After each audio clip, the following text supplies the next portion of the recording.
نشكر الله الخدمة. أنا ربنا يعني قربت أكمل سنة في الخدمة هنا، وربنا بيسند وبيدي النعمة وبيعين، وأرجو أن تكون الخدمة مثمرة وربنا بيقبلها.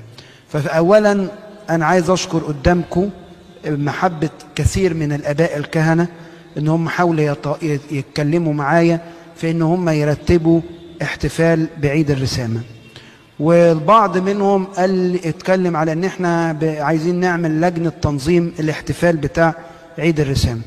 لكن أنا بشكرهم وبشكر محبتكم، لكن الاحتفال بالصلاة، احتفال بالصلاة من أجلي، الاحتفال إن يكون ربنا راضي ومبارك، لكن محبتهم ومحبتكم ومحبة الكل وصلة.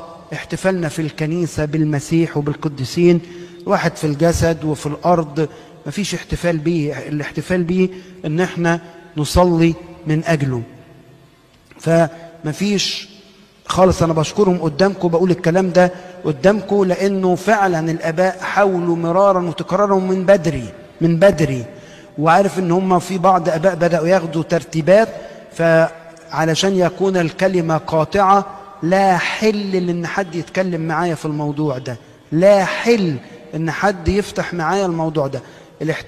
احتفال في الكنيسة بالمسيح.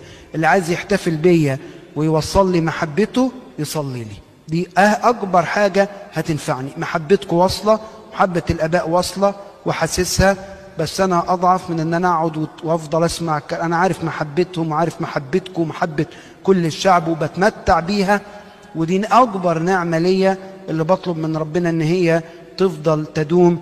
وزي ما بقول لكم اللي فرحان وعايز يحتفل يرفع صلاة من أجلي، وربنا يبارك في كل الخدام. وزي ما احنا بنشتغل مع بعض وبالآباء وبتعبهم، ربنا يبارك ويكمل الخدمة. لنا له المجد والكرامة في